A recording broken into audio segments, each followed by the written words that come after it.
முகத்தின் வெளிச்சமே இயேசு ராஜனின் முகத்தின் வெளிச்சமே முகத்தின் வெளிச்சமே என் இதயம் இயேசுவுக்கு தெரியும் என் வேதனை இயேசுவுக்கு புரியும் என் தனிமை என் சோர்வுகள் இயேசென்னை தேற்றுவார் இயேசென்னை தேற்றுவார். ரோமர் 5வது அதிகாரம் அதில் உள்ள 8வது வசனம். நாம் பாவிகளாய் இருக்கையில் கிறிஸ்து நமக்காக மரித்ததினாலே தேவன் நம்மேல் வைத்த தமது அன்பை விளங்க பண்ணுகிறார். என் அன்பு தேவஜனமே, இயேசுவின் அன்பு என்ற தலைப்பில் இன்றைக்கும் கூட உங்களோடு கூட இந்த வசனத்தின் வெளிச்சத்தில் நான் பேசிக் கொண்டிருக்கிறேன். வீடுகளில் உட்கார்ந்து தொலைக்காட்சி வழியாய் பார்த்து கொண்டிருக்கக்கூடியவர்களும் இயேசுவின் அன்பை உணர்ந்து கொண்டவர்கள் அல்லது இயேசுவின் அன்பை புரிந்து கொண்டவர்கள், இயேசுவின் அன்பு எப்படிப்பட்டது என்பதை மற்றவர்களுக்கு பிரதிபலித்துக் கொண்டிருக்கிறவர்களும் என்னோடு கூட சேர்ந்து இந்த வசனத்தை, இந்த வார்த்தையை தியானிக்கும்படி உங்களை மிக அன்பாய் அழைக்கிறேன். என் அன்பு தேவ பிள்ளைகளே, இந்த இடத்துல சொல்லப்பட்டிருக்கிறது, அவர் நம்மேல் வைத்த தமது அன்பை விளங்க பண்ணுகிறார். எதனால? நமக்காக. சொல்லுங்க, நமக்காக அவர் மரித்ததுனால. அவர் தன்னுடைய ஜீவனை கொடுத்து, எப்பா நான் உன் மேல அன்பா இருக்கிறேங்கிறத அவர் விளங்க பண்ணிட்டார். இப்போ அந்த வசனங்கள் எல்லாம் தியானிச்சோம். 7 வசனங்களை உட்கார்ந்து தியானிச்சோம். இயேசுவனுடைய உயிர்த்தெழுத தியானிச்சோம். எல்லாத்தையும் தியானிச்சதுல நமக்குள்ளால ஒரு உயிர் மீட்சி, நமக்குள்ள ஒரு வித்தியாசம், நமக்குள்ள ஒரு சந்தோஷம் வந்திருக்கணும். இதுல என்னன்னா, ஒவ்வொரு வருஷமும் 7 வசனத்தை குறித்து பேசி 7 வார்த்தைகளை குறித்த சத்தியங்களை சொல்லி நாமளே என்ன செஞ்சிட்டு இருக்கிறோம்? ரிவ்யூ ஆகிட்டே இருக்கிறோம். நாமளே நம்மளை புதுப்பித்து கொண்டிருக்கிறோம். நாமளே நமக்குள்ள இருந்து சில காரியங்களை செய்து கொண்டிருக்கிறோம். ஆனால் தேவன் எதிர்பார்க்கக்கூடிய காரியம், இயேசுவினுடைய அன்பை நீங்கள் இந்த உலகத்துக்கு பறைசாற்றணும். ஏன்னா பிதா தம்முடைய ஒரே குமாரனை இந்த உலகத்திற்காக, எனக்காக, உங்களுக்காக, நமக்காக அவர் தந்தார். தந்தது மாத்திரமல்ல, வசனம் சொல்லுகிறது, அவர் பாவிகளாய் இருக்கையில் நம்முடைய பாவங்களுக்காக அவர் சிலுவையில் மரித்தார். மரித்தது மாத்திரமல்ல, தேவன் நம்மேல் வைத்த தமது அன்பை விளங்க பண்ணி இருக்கிறார். அவருடைய அன்பை அவர் எப்படி காமிச்சிட்டாரு?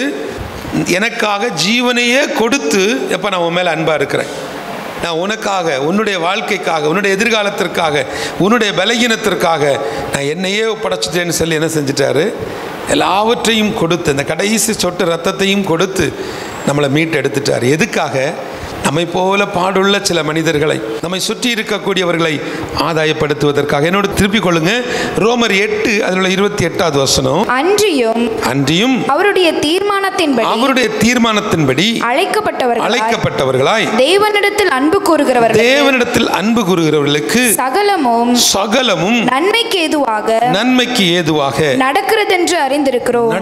என் அன்பு தேவ பிள்ளைகளை, இங்கே வசனம் சொல்லுகிறது, முதலாவது வசனம் சொல்லுகிறது, தேவன் நம்மை வைத்த தமது அன்பை விளங்க பண்ணுவதற்காக அவர் நமக்காக அந்த சிலுவையில் மரித்தார்.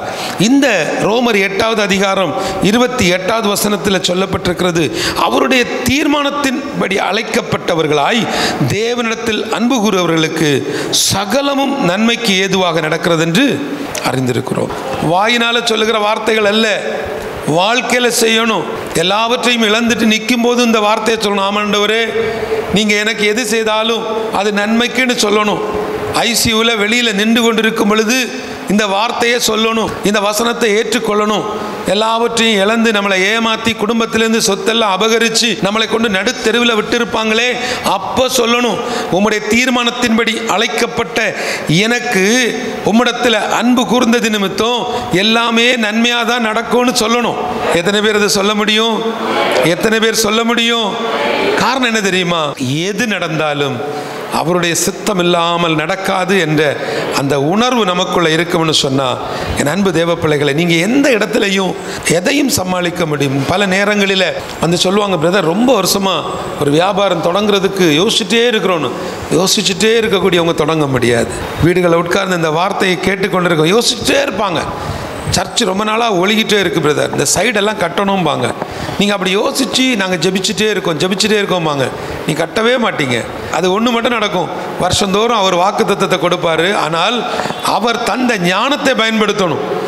ஏன்னா அவரை விசுவாசிக்கக்கூடிய நமக்கு, அவருடைய தீர்மானத்தின்படி அழைக்கப்பட்ட நமக்கு சகலமும் நன்மைக்கு ஏதுவாக நடக்கும் என்ற ஒரு அறிவு நமக்கு இருக்க வேண்டும்.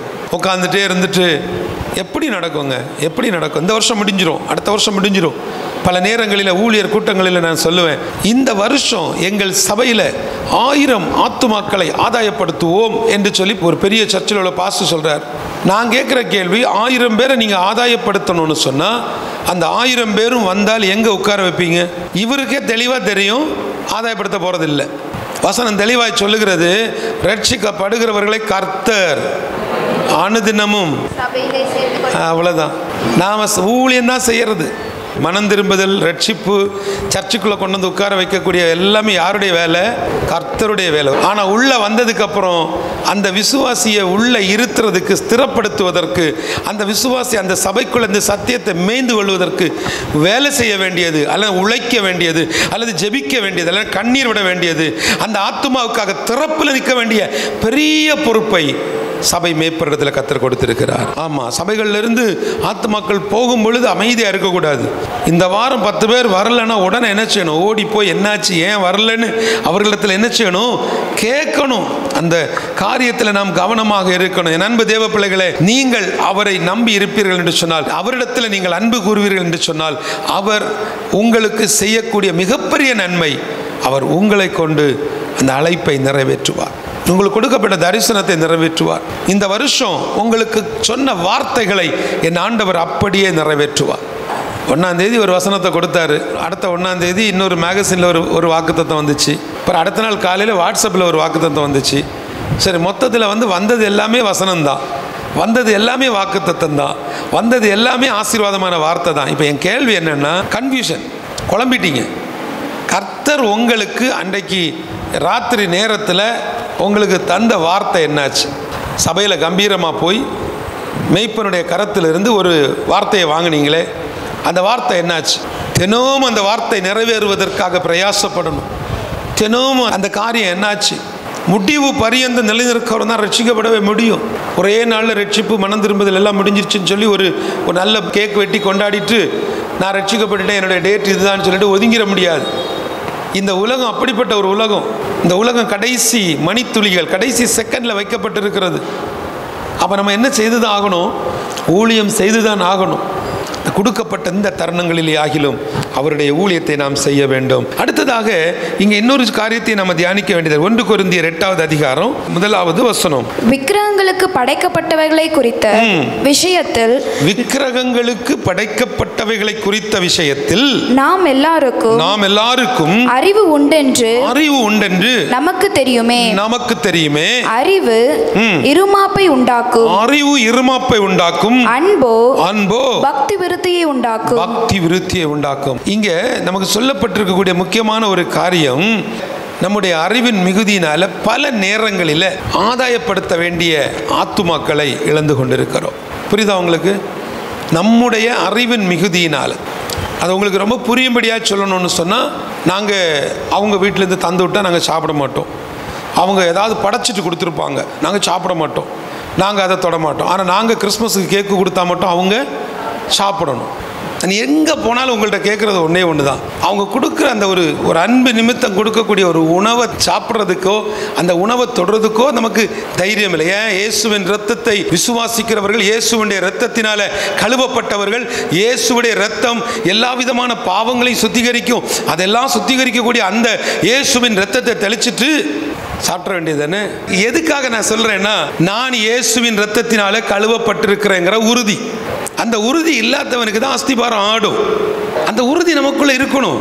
ஆவியானவருடைய ஆளுகைக்கு கீழே உங்களை ஒப்பு கொடுத்து, ஆண்டவரே என் சபைக்குள்ள ஆத்துமாக்கள் வரணும், எங்கள் சபை ஆத்துமாக்களால் நிரம்பி வழியணும்னு சொல்லி நீங்கள் ஜெபிப்பது மாத்திரமல்ல, இறங்கி கர்த்தருக்காக தனித்தால் ஊழியம் செய்யும் பொழுது கர்த்தர் உங்களை ஆசீர்வதிப்பார். இத்தனை பேருக்கு ஞாபகம் இருக்குன்னு தெரியல, உங்க எல்லாரை விட டிவியில் பார்த்து கொண்டிருக்கக்கூடிய உங்க எல்லாரை விட அருமையான போதக பிதாக்கள் யாராவது இதை பார்த்துட்டு இருப்பீங்கன்னா, உங்க எல்லாரை விட நான் வயசுல குறைஞ்சவன் தான். வெறும் 15 வருஷம் தாங்க ஊழியம். இந்த தரிசன தேசத்துல கர்த்தர் எனக்கு கற்றுக் கொடுத்த ஊழியம் தனித்தாள் ஊழியம். அடிக்கடி ஆண்டவர்கிட்ட கேட்பேன், ஆண்டவரே எல்லாத்தையும் கொடுத்தீங்க, 80 மிஷனரியை கொடுத்தீங்க, இப்போ 16வது சர்ச்சு கட்டிட்டு இருக்கிறோம், எங்க போனாலும் வாசல்கள் திறக்கப்படுது.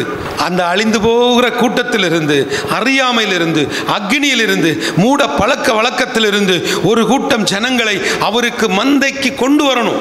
உங்க குடும்பத்திலிருந்து யாராவது ஒருத்தரை, உங்களுடைய சொந்தங்கள்ல இருந்து யாராவது ஒருத்தரை, உங்க தெருவிலிருந்து யாராவது ஒருவரை அவருக்காக நாம் ஆதாயப்படுத்துவோம். இந்த வசனத்துல அழகான ஒரு வார்த்தை என்ன தெரியுமா? அன்போ பக்தி விருத்தியை உண்டாக்கும்.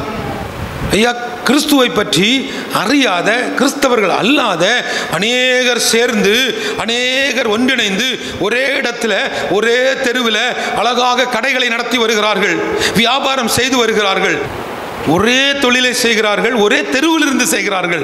அவர்களுக்குள்ள சண்டை இல்லை, நல்லது கெட்டதில் ஒன்றா வந்து நிற்கிறாங்க. அவங்க வீட்டில் டெத்துன்னா அவ்வளோ விரும்பி நிற்கிறாங்க, ஒரு கல்யாணம்னா அவ்வளோ விரும்பி சந்தோஷம். ஆனால் பரிசுத்த ஆவியானவரை ஏற்றுக்கொண்டு, இந்த ஜீவனுள்ள சுவிசேஷத்தை ஏற்றுக்கொண்டு கர்த்தருக்கு ஊழியம் செய்கிறோம்னு சொல்லக்கூடிய நமக்குள்ள அந்த ஒரு மனம் இருக்கா? ஒரு பக்கத்து தெருவில் இருக்கக்கூடிய பாஸ்டர் வீட்டில் கல்யாணம், அப்படியா எனக்கு தெரியாது, அந்த வீட்டில் கல்யாணமா எனக்கு தெரியாது, எவ்வளோ வேதனை யோசிச்சு பாருங்க. அவங்க இந்த உலகத்தில் உள்ள மனிதர்களை விட நாம் எப்படி இருக்கணும்? நாம் எப்படி? இயேசுவுடைய அன்பு நமக்குள்ள இருக்கு. உங்களுக்கு சொல்கிறேன், இயேசப்பாவுடைய அன்பை மட்டும் நீங்கள் காட்டுங்க, இந்த உலகத்தில் நீங்கள் அநேகரை ஆதாயப்படுத்த முடியும். அடுத்தது இந்த வசனத்தில் இன்னொன்று 3வது வசனம் வாசிங்கம்மா. தேவனில் அன்பு கூறுகிறவன் எவனோ, தேவனில் அன்பு கூறுகிறவன் எவனோ அவன் தேவனால் அறியப்பட்டிருக்கிறான். நல்ல கவனிங்களா. அதாவது இந்த அன்பு எப்படி தெரியுமா? அவன் தேவனுக்குள்ளால எப்போ அவன் ஆண்டவரிடத்தில் அன்பா இருக்க ஆரம்பிக்கிறானோ அப்பொழுதே அவர் அவனை பார்த்து வச்சிருவார், அவர் அறிஞ்சு வச்சிருப்பார். இவனை வச்சுதான் இது செய்ய முடியும், இவரை வச்சுதான் இந்த மினிஸ்ட்ரி பண்ண முடியும், இவனை வச்சுதான் இந்த குடும்பத்தை கட்டி எழுப்ப முடியும், இவர்களை கொண்டுதான் இந்த தேசத்தை கட்டி எழுப்ப முடியும். இப்படிப்பட்ட காரியங்களை என் ஆண்டவர் திட்டமும் தெளிவுமாய் வைத்திருக்கிறார். அப்போ ஆண்டவர் அதை எப்படி தெரிந்தெடுக்கிறார்? நாம் அவர் மேல அன்பு காட்டும் பொழுது அவர் நம்மளை அறிந்திருக்கிறார். என் அன்பு தேவ பிள்ளைகளே, எத்தனை பேர் நீங்க சொல்ல முடியும் என்கிட்ட இயேசுவின் அன்பு இருக்கு? ஒவ்வொரு நாளும் ஒரு புள்ளி விபரம் சொல்லுகிறது, ஒவ்வொரு நாளும் ஒரு மனிதன் குறைந்தபட்சம் 10 முறை அவன் தன்னுடைய கட்டுப்பாட்டை விட்டு வெளியில போகிறான். எங்க போகிறான்? தன்னுடைய கட்டுப்பாட்டை விட்டு வெளியில போகிறான். அப்படின்னா என்ன அர்த்தம்? கட்டுப்பாட்டுனா புரியுதா உங்களுக்கு? அதாவது பிபி, டென்ஷன், டார்ச்சர். பிபி வந்து என்ன ஆகுது? தன்னுடைய கட்டுப்பாட்டை மீறி பேசுறது, தனக்கு கண்ட்ரோலுக்குள்ள அவன் இல்லை ஒரு நாளைக்கு ஒவ்வொரு மனுஷனும். ஆனால் பரிசுத்த ஆவியானவர் நமக்குள்ள வீற்றிருப்பதே, நமக்குள்ள அந்த ஆவியானவர் இருப்பதே நம்மளை கட்டுப்படுத்துறதுக்கு. அப்போ இங்கே கண்ட்ரோல் எங்கே போகுது? ஆவியானவரை தாண்டி வெளியே போயிட்டு இருக்கோம். அப்படின்னா என்ன அர்த்தம்? நம்முடைய சிந்தனைகளால், செயல்களால், பார்வையினால பாவத்தில் வாழ்ந்து கொண்டிருக்கிறோம். வேறு வழி இல்லை, இது ஒத்து தான் ஆகணும். இல்லை நான் ரொம்ப பரிசுத்தம் அப்படின்னா நமக்கு டென்ஷன் வராது. இல்லை, ஒவ்வொரு மனுஷனுக்குள்ளே அந்த டென்ஷன் இருக்குது. அப்போ உங்களுக்கு என்ன ஆகுது? ஒவ்வொரு தனி மனிதனையும் பார்த்தீங்கன்னா ஒரு நாளைக்கு 10 தடவை கோவம் வந்துடுது. ஒன்றும் இல்லைங்க, ஒன்றுமே இல்லை. வண்டி கேபு புக் பண்ணுறோம், என்ன புக் பண்ணுறோம்? கேபு புக் பண்ணுறோம். அந்த கேபை புக் பண்ணிட்டு அவர் என்ன கேட்பார்? ஓடிபி கேட்பார்ல. அதுக்கு முன்னாடி இப்போ உள்ள டிரைவர்ஸ், என் அன்பு சகோதரர்கள் இப்போ புதுசாக கண்டுபிடிச்சி வச்சுருக்கிறாங்க, ஐயா மீட்டருக்கு மேலே கொஞ்சம் எக்ஸ்ட்ரா கொடுங்கன்னு கேட்குறாங்க இல்லையா? நான் அதை எப்படி பார்க்குறேங்கிறத சொல்லித்தரேன். கேட்க தானே செஞ்சாங்க, திருடி எடுக்கலையே. அவர் கேட்குறாரு, நம்மளுக்கு என்ன செய்யலாம்? கொடுக்க முடிஞ்சா கொடுக்கலாம், இல்லைண்ணே கட்டுப்படி ஆகாது, நான் வந்து என்ன செஞ்சுக்கிறேன்? கேன்சல் பண்ணிக்கிறேன். ஆனால் அந்த இடத்துல என்ன நடக்கும்? ஒரு ஃபைட்டு நடக்கும்.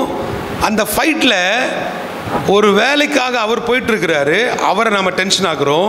நாம் ஒரு அவசர வேலைக்கு போகிறோம், அவர் நம்மளை டென்ஷன் ஆக்குறாரு. 10 நிமிஷத்தில் உங்களுக்குள்ளிருந்து பரிசுத்த ஆவியானவர் எஸ்கேப். உங்கள் கூட இருக்க முடியாது, உங்கள் கூட வாழ முடியாது. ஏன்னா வாயிலேருந்து உங்களுக்கு என்ன வந்தாச்சு? இப்போ அசுத்தமான வார்த்தைகளை நீங்கள் என்ன செய்கிறீங்க? சிந்தனையில் பாவம் செய்த நிமிஷமே ஆவியானவருக்கு அங்கே வேலை இல்லை. தேவனால் தெரிந்து கொள்ளப்பட்ட அழைக்கப்பட்ட ஒவ்வொரு மனுஷனுக்குள்ளேயும் இந்த ஆத்துமா தான் இருக்கிறது. கடைசியாய் ஒரு வசனத்தை வாசித்து நான் ஜெபிக்கிறேன். யோவான் 21வது அதிகாரம் அதில் உள்ள 15வது வசனம். யோவான் 21 அதில் உள்ள 15வது வசனத்தை படிங்க. அவர்கள் போஜனம் பண்ணின பின்பு இயேசு சீமோன் பேதுருவை நோக்கி யோனாவின் குமாரனாகிய சீமோனே, இவர்களிலும் அதிகமாய் நீ என்னிடத்தில் அன்பாய் இருக்கிறாயா என்றார். அதற்கு அவன், ஆம் ஆண்டவரே, உம்மை நேசிக்கிறேன் என்பதை நீர் அறிவீர் என்றார். அவர், என் ஆட்டுக்குட்டிகளை மேய்ப்பாயாக என்றார். நல்ல கவனிங்க.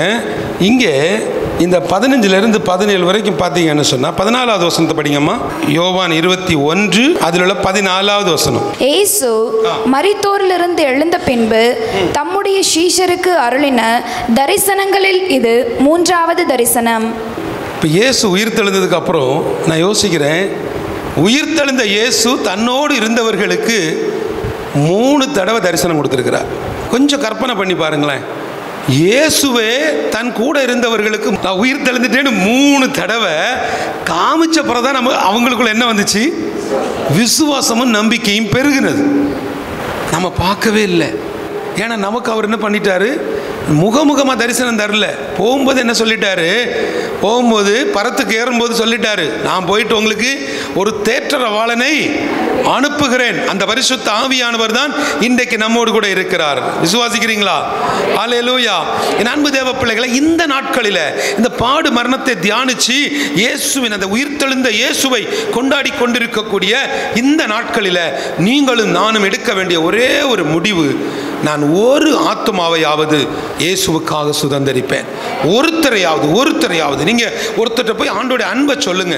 நான் சந்திக்கக்கூடிய, நான் பேசக்கூடிய, நான் சுவிசேஷத்தை சொல்லக்கூடிய அந்த நபர், ஆணோ அல்லது பெண்ணோ, சகோதரனோ சகோதரியோ, இயேசுவுடைய அந்த அன்பை ஏற்றுக்கொண்டு அவர்களுக்குள்ளால அந்த சத்தியத்தினுடைய தெளிவு, சுவிசேஷத்தினுடைய அந்த வல்லமை ஊடுருவி செல்லும் பொழுது நான் விசுவாசிக்கிறேன், அந்த சகோதரன் ஒரு ஆட்டோ ஓட்டுநராக இருக்கலாம், ஒரு கேப் டிரைவராக இருக்கலாம், ஒரு ராபிடோ 2 வீலர் ஓட்டக்கூடிய நண்பராக இருக்கலாம், இல்ல ஒரு ஜொமேட்டோ ஸ்விக்கி பொருட்களை கொண்டு தர ஒரு டெலிவரி பாய் தம்பியா இருக்கலாம்.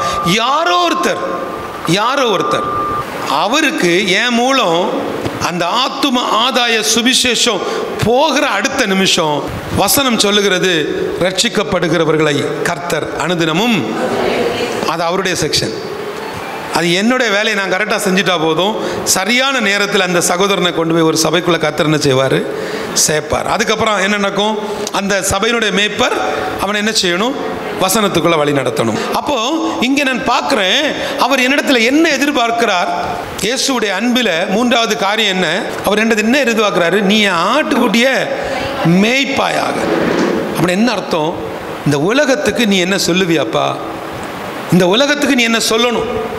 நான் பாவத்தில் இருந்தேன். இப்போ தேவ ஊழியர்கள் சங்கமத்தில் எல்லா போதகர்களிடத்துலையும் சொல்கிறோம், ஐயா உங்கள் சாட்சியை சொல்லுங்கள், உங்கள் சாட்சியை எழுதுங்க. சிலர் எழுதுறதுக்கு வெட்கப்படுறாங்க. சிலர் என்ன சொல்கிறாங்க, இல்லை நான் உங்களுக்கு பெரிய பேப்பரில் எழுதி தர்றேங்க. ஆனால் உண்மையாக சொல்லுகிறேன், ஒரே ஒரு யூனிட் கன்னியாகுமரி மாவட்டத்தில் மட்டும்தான் முடிஞ்சுது. அந்த 120 பேருடைய சாட்சியை படிக்கும் பொழுது ஒரு சிலருடைய சாட்சியை படித்தோடனே நெஞ்சமெல்லாம் அப்படி சந்தோஷம்.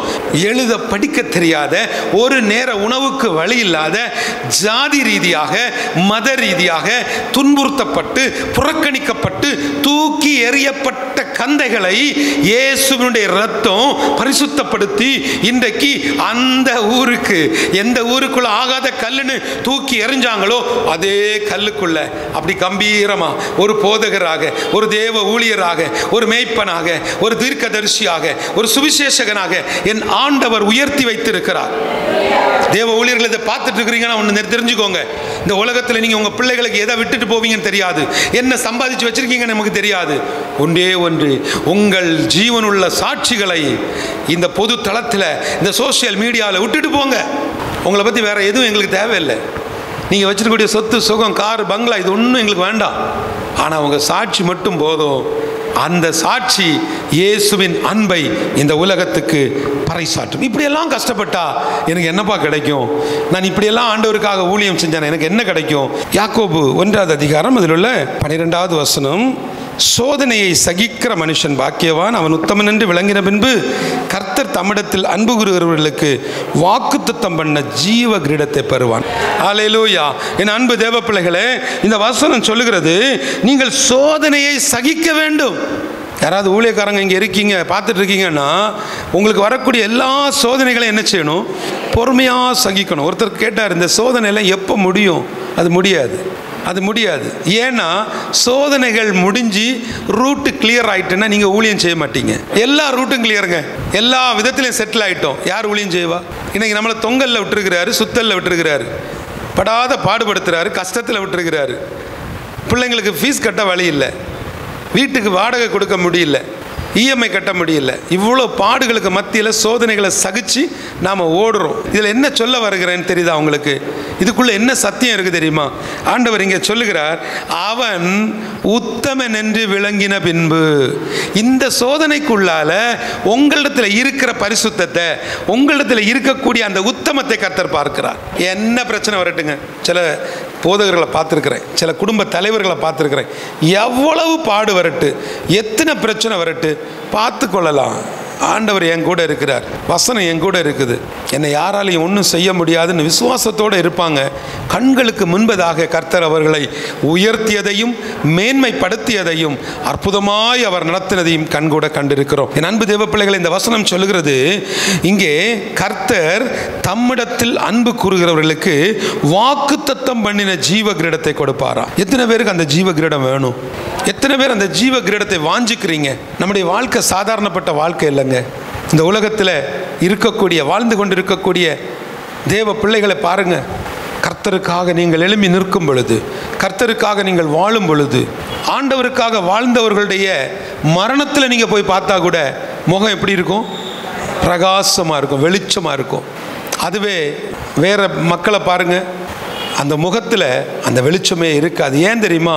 அந்த கடைசி நாட்களில் அவர்களும் நினச்சிருப்பாங்க, ஐயோ இத்தனை பேர் எனக்கு இயேசுவை பற்றி சொன்னாங்களே, இத்தனை இடத்துல எனக்கு பைபிள் கொடுத்தாங்களே.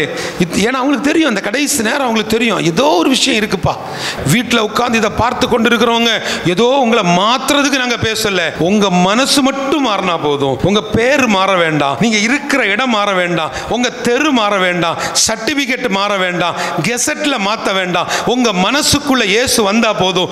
ஏன்னா அவர் ரொம்ப நாட்களாக, ரொம்ப வருஷங்களாக அந்த இதே கதவை தட்டி கொண்டே, எங்க நான் ஆராதிக்கக்கூடிய இயேசு, நான் பிரசங்கிக்கிற இயேசு ரொம்ப டீசென்டான ஜீசஸ், ரொம்ப டீசென்டான காட். அவர் என்ன தெரியுமா உங்களை கேட்கிறாரு, இப்ப நான் உள்ள வரலாமான்ட்டு. இன்னைக்கு மட்டும் நீங்க இடம் கொடுத்துட்டீங்கன்னா அவர் உங்கள் வாழ்க்கையை வெளிச்சமாக்குவார். இந்த வசனத்தின் வெளிச்சம் உங்கள் குடும்பத்துக்குள் ஒரு பெரிய மாற்றத்தை கொண்டு வரும். விசுவாசிக்கிற எல்லாரும் ஒரு விஷயம் நாம் எழும்ப போகிறோம். 3 நிமிடம் நான் உங்களுக்காக ஜெபிக்க போகிறேன். உங்கள் இருதயத்துக்குள்ளால 2 காரியம், இருக்கிற இருள் வெளிச்சமாய் மாறணும். இன்னொரு காரியம், உங்க மூலமாக ஒரு ஆத்தும ஆதாயம் நடக்கணும். ஆண்டவரே, உங்க அன்பு எனக்குள்ள இருக்கு, இயேசுவின் அன்பு எனக்குள்ள இருக்குதுப்பா. இந்த அன்பை நான் மற்றவர்களுக்கு நான் சொல்லணும், ஏதாகிலும் ஒரு வழியில நான் சொல்லணும்ப்பா, எப்படி ஆகிலும் சொல்லணும். நீங்க கேட்டீங்களப்பா, என் ஆட்டுக்குட்டியை மேய்ப்பியான்னு கேட்டீங்களப்பா, நான் இருக்கேன்ப்பா, நான் இருக்கிறேன், நான் உங்களை நேசிக்கிறேன், நான் உங்களை நேசிக்கிறேன் சொல்லுங்க. சொல்ல முடியாம உங்க வாய் இருக்குதுன்னா, சொல்ல முடியாம உங்க சிந்தனை இருக்குன்னா, சொல்ல முடியாம இந்த இடத்துல நீங்க துவஞ்சு போய் நிக்கிறீங்கன்னா, சோர்ந்து போய் நிக்கிறீங்கன்னா, இயேசுவின் நாமத்தினால சொல்லுகிறேன், உங்களுக்குள்ளால ஆவியானவர் இல்லை. இயேசுவின் நாமத்தினால சொல்லுகிறேன், உங்களால அடுத்த விஷயங்களில், அடுத்த நிலைகளில் வளர முடியாதபடிக்கு உங்களுக்குள்ள இருந்து போராடி கொண்டிருக்கக்கூடிய பொல்லாத சத்துருவின் அந்தகார வல்லமைகளை இயேசுவின் இரத்தத்தினால, பிதா குமாரன் பரிசுத்த ஆவியின் இரத்தத்தினால உங்க மேல அந்த இரத்தத்தை நான் தெளித்து ஜெபிக்கிறேன். அந்த இரத்தம் ஜீவனுள்ள இரத்தம், அந்த இரத்தம் எனக்காக அடிக்கப்பட்ட இரத்தம், அந்த இரத்தம் என் பாவத்தை சுத்திகரிக்கிற இரத்தம், அந்த இரத்தத்துக்கு உயிர் மீட்சி உண்டு, அந்த இரத்தத்துக்கு வல்லமை உண்டு, அந்த இரத்தம் என் வாழ்க்கையை மாற்றும், அந்த இரத்தம் என் குடும்பத்தின் சாபங்களை மாற்றும், அந்த இரத்தம் என்னுடைய வாழ்வின் ஒவ்வொரு நிலைகளிலேயும் என்னை பாதுகாக்கும். இந்த நேரத்திலையும் கூட நீர் எங்களோடு இடைப்பட்டதுக்காக நன்றி ஆண்டவரே, உமக்கு நாங்கள் நன்றி செலுத்துகிறோம். வீடுகளில் உட்கார்ந்து இந்த வார்த்தைகளை கவனித்துக் கொண்டிருக்கக்கூடிய ஒவ்வொருவர் மேலையும் உங்க பரிசுத்த இரத்தம் தெளிக்கப்படட்டும். இது வரைக்கும் என் வாழ்வில், என் தனிப்பட்ட வாழ்க்கையில் இயேசுவுக்கு இடம் கொடுக்க முடியல. தங்கச்சி, நீ சொல்லிக் கொண்டிருக்கிற ஜீசஸ் தான் ரியல் காட், இயேசு தான் உண்மையான தெய்வம், நீ சொல்லிக்கிட்டே இருக்கிற. ஆனால் பாரு, உன்னால ஏற்றுக்கொள்ள முடியல. ஏன் தெரியுமா? நீ இயேசுவை தவிர மீதி எல்லா அழுக்குகளையும் உள்ள வச்சிருக்கிற. எல்லா அழுக்குகளும் உள்ள இருந்துச்சுன்னா இயேசு உள்ள வர முடியாது. அந்த அழுக்கை மாற்றி உன்னுடைய இருதயம் அழகாய் மாறும் பொழுது இயேசு உன் வாழ்க்கையில வருவார். அவர் உன் வாழ்க்கையில வந்த உடனே உன் வாழ்க்கை அழகாக மாற்றப்படும். இயேசுவின் அன்பை நீ பிரதிபலிக்க ஆரம்பிப்பாய். நீ பேசுகிற இடங்களில, நீ நடக்கிற இடங்களில, நீ உட்காரும் இடங்களில, நீ மற்றவர்களை தொடும் பொழுது அது பரிசுத்த தொடுதலாய் மாறும். நீ தொடும் பொழுது அற்புத தொடுதலாய் மாறும். உன் வாயிலிருந்து வருகிற வார்த்தைகள் தீர்க்க தரிசனங்களாய் மாறும். இயேசுவின் நாமத்தினால இன்றைக்கும் கூட நீர் எங்களோடு இடைப்பட்டதுக்காக நன்றி ஆண்டவரே. அப்பா, வீடுகளில் உட்கார்ந்து இந்த வார்த்தைகளை கேட்டு நான் இயேசுவுக்கு சொந்தம், இயேசுவின் அன்பை நான் உணர்கிறேன் என்று சொல்லி ஒப்பு கொடுத்தவர்கள் யாராக இருந்தாலும் அவர்களுக்காக நான் ஜெபிக்கிறேனப்பா. ஆண்டவரே, உடைய பரிசுத்த கரம் இவர்களை தொடட்டும். பயங்கரமான ஒரு போராட்டம், எனக்கு பயங்கரமான ஒரு கஷ்டம் இருக்குது, எனக்காக ஜெபிக்கணும் அப்படின்னு சொல்கிறவங்க கைகளை எடுத்து இருதயத்தில் வைக்கலாமா? குடும்பத்தின் ஆசீர்வாதத்துக்காக சொந்தமாக வீடு கட்டணும், இடம் வாங்கணும், பிள்ளைகளுடைய திருமணம், ரொம்ப நாளாக மனைவி கேட்ட ஒரு பொருளை வாங்கி கொடுக்க முடியல, ஒரு 2 வீலர் வாங்கணும்னு ரொம்ப வருஷமாக பார்த்து கொண்டு இருக்கிறோம், வாங்க முடியல. சகோதரியை கர்த்தர் உனக்காக ஒரு வாசலை திறப்பார். இயேசுவின் நாமத்தினால சொல்லுகிறேன், இயேசுவின் நாமத்தினால. கணவனுடைய ரட்சிப்புக்காக ஜெபிக்கிறீங்களா? உங்க இருதயத்தை ஆராய்ந்து அறிந்த ஒரு தெய்வம் உண்டு. அவர் உங்க மேல அன்பா இருக்கிறார். ஏன்னா அவர் அன்பா இருந்ததுனால தான் சகலமும் நன்மைக்கு ஏதுவாய் மாறிக்கொண்டிருக்கிறது. இன்றைக்கும் ஒரு அற்புதம் உங்களுக்காய் காத்திருக்கிறது. எல்லாரும் அப்படியே கண்களை மூடி ஜெபிக்கலாமா? கர்த்தர் உங்களோடு கூட இருக்கிறார். நம்முடைய தமிழ்நாட்டுக்குள்ள ஒரு பெரிய ஒரு ஆத்தும ஆதாய அறுவடையை கர்த்தர் உங்களை கொண்டு செய்வார். அதற்கு உங்களை ஒரு கருவியாய் பயன்படுத்துவார். இயேசுவின் நாமத்தினால, இயேசுவின் நாமத்தினால. அப்பா, இப்பொழுது ஜெபித்துக் கொண்டிருக்கக்கூடிய ஒவ்வொருவர் மேலையும் உம்முடைய பரிசுத்த இரத்தத்தை நாங்கள் தெளிக்கிறோம் ஆண்டவரே. எங்களுக்காக அடிக்கப்பட்ட அந்த இரத்தம் இப்பொழுது எங்க மேல தெளிக்கப்பட்டிருக்கிறதப்பா. அது ஒவ்வொரு எலும்புகளுக்குள்ள, நரம்புகளுக்குள்ள, இரத்த நாளங்களுக்குள்ள அந்த இரத்தம் கடந்து செல்லட்டும். ஒரு புதிய பலனை தந்திருப்பதற்காய் நன்றி. அற்புதம் நடந்திருப்பதற்காய் நன்றி. இயேசுவின் நாமத்தினால உம்முடைய பரிசுத்த தொடுதலை இந்த இடத்திற்குள்ள அநேகர் உணர்ந்து கொண்டிருப்பதற்காய் நன்றி. துதி கன மகிமை எல்லாவற்றையும் அப்பா ஒருவருக்கே செலுத்துகிறேன். இயேசுவின் மூலம் ஜெபிக்கிறேன் நல்ல பிதாவே. வெறும் 10 ரூபாய்க்கு டேஸ்டியான ஃபர்ஸ்ட் கிளாஸ் பிரீமியம் லஞ்ச், அதுவும் நம்ம நாஞ்சில் நாட்டுல. எஸ், நம்ம கன்னியாகுமரி மாவட்டத்துக்கு பெருமை சேர்க்கும் மற்றொரு மணிமகுடமாய் 2025 ஆகஸ்ட் 15 முதல் ஹெவன்ஸ் கார்டன் உணவு, உறைவிடம், முதியோர் பராமரிப்பு ஆகியவற்றிற்கான லாப நோக்கமற்ற மனிதநேய சேவை நம் நாஞ்சில் நாட்டு மண்ணில் வருகிற ஆகஸ்ட் 15 முதல் முதியோருக்கான நம்ம ஹெவன்ஸ் கார்டனில் பகல் நேர முதியோர் பராமரிப்பு, உழைப்போருக்கான 10 ரூபாய் மலிவு விலை மதிய உணவு மற்றும் வேலை மற்றும் பணியின் காரணமாக கன்னியாகுமரி வருவோருக்கு உணவு, தங்குமிடம் போன்ற கவலைகளுக்கு நிரந்தர தீர்வாய் இருக்கவே இருக்க ஹெவன்ஸ் கார்டன். இனி வரும் தலைமுறைக்கான பரலோக முதலீடு. For more details call 7397717397.